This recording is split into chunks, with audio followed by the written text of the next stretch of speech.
تحریر و پیشکش ساجد ندیم انصاری۔ محترمہ ڈاکٹر یاسمین کوثر صاحبہ کا شمار شعبہ اردو کے درجہ اول کے اساتذہ اکرام میں ہوتا ہے۔ ماہرین اقبالیات میں بھی آپ ایک نمایاں مقام رکھتی ہیں۔ آپ نے مطالعہ اقبالیات کو ایک نئی جہت عطا کی۔ رسائل و جرائد میں اقبال کے کلام اور اقبال کی شخصیت و کلام پر چھپنے والے آرٹیکل اور مضامین کا احاطہ کرنا ایسا ہی تھا جیسے اختر شماری کرنا۔ یہ ایک ایسا کوہ گراں تھا کہ اقبال کی محبت کا دم بھرنے والے اور خود کو اقبالیات کا ماہر کہلوانے والے بڑے بڑے محقق حضرات بھی اس پہاڑ کو کندھا دینے سے گھبراتے تھے۔ اس لیے یہ کام کسی سے نہ ہوا، اور ہوتا بھی کیسے؟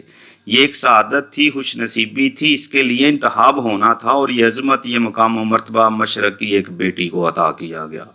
جی ہاں، محترمہ ڈاکٹر یاسمین صاحبہ کو جب یہ منصب ان سے منسوب ہوا تو پھر انہوں نے ملک کے طول و عرض کے سفر کیے۔ آفتاب و مہتاب کا آنا جانا، موسموں کا بدلنا، بیماری و تندرستی اور روپے پیسے کی پرواہ کیے بنا صدق کے دل سے اس عظیم مشن پر کام شروع کر دیا۔ اس کٹھن راستے پر آپ نے کسی بھی قربانی سے دریغ نہیں کیا۔ اپنے حسین شہر کو چھوڑا، گھر کے آرام کو چھوڑا، جاب کو چھوڑا، اور ہر اس چیز کو چھوڑ دیا جو اس راستے میں رکاوٹ اور مزاحمت بنی۔ آپ نے پاکستان کے طول و عرض میں سفر کیے۔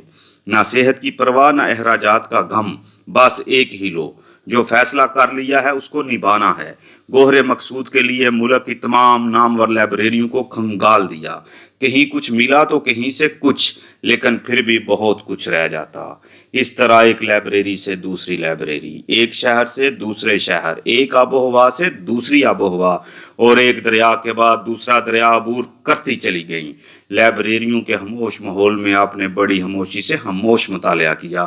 صبح سویرے انگلیوں کی پوریں کتابوں کے صفحات کو مس کرنا شروع کرتی اور شام ہو جاتی۔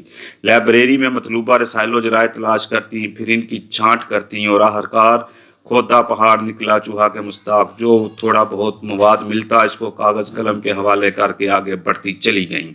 اس دوران نہ تھکن کو حواس پر سوار کیا اور نہ ہی مایوس ہوئیں۔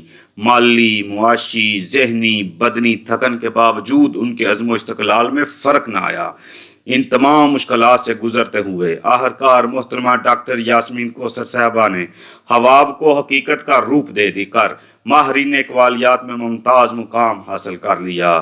جادہ فن میں بڑے مشکل مقام آتے ہیں، جادہ فن میں بڑے مشکل مقام آتے ہیں، مر کے رہ جاتا ہے فنکار امر ہونے تک۔ چند ذروں کو ہی ملتی ہے ضیاء خورشید، چند تارے ہی چمکتے ہیں سحر ہونے تک، چند تارے ہی چمکتے ہیں سحر ہونے تک۔ یونیورسٹی آف سیالکوٹ کے طلبہ کی خوشبختی ہے کہ آپ سے فیض پا رہے ہیں۔ آپ کے پڑھانے کا انداز ہر دل عزیز ہے۔ آپ کا لب و لہجہ صاف، شائستہ، شستہ اور شگفتہ ہے۔ آپ کے مخارج پختہ اور رواں ہیں۔ تلفظ کا معیار، الفاظ کی صحت اور ادائیگی میں آپ لسانی مقام رکھتی ہیں۔ آپ سے اردو سنتے چلے جانے سے جہان معانی کا ایک نیا در کھلتا ہے۔ سلیقے سے ہواؤں میں جو خوشبو گھول سکتے ہیں، ابھی کچھ لوگ باقی ہیں جو اردو بول سکتے ہیں۔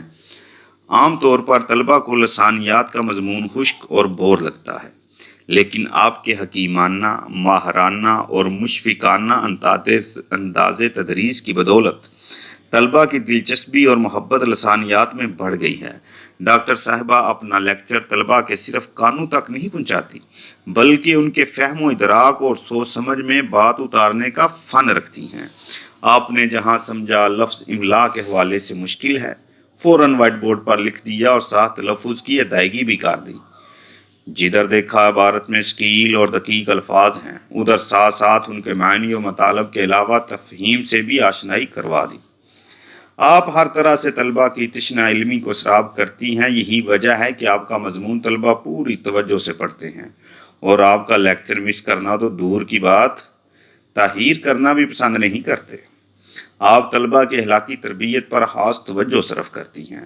رویوں میں تلخی، رشتوں میں ناچاکی، بھائیوں میں اختلاف، آپس میں بے حسی، تعلقات میں منافقت، فیلوز میں حسد، ان سب سے بچاؤ کی نصیحت کرتی ہیں۔ آپ اخلاقیات کو بطور خاص موضوع سخن بناتی ہیں۔ آپ طلبہ کے علم و عمل میں مثبت اضافے کی خواہش مند ہیں۔ آپ انہیں زندگی کو پرسکون بنانے اور گزارنے کے فن سے آشنا کرتی رہتی ہیں۔ آپ کی گفتگو بڑی مختصر، جامع اور ٹو دی پوائنٹ ہوا کرتی ہے۔ آپ کے لہجے میں ہمدردی اور لفظوں سے خلوص جھلکتا ہے۔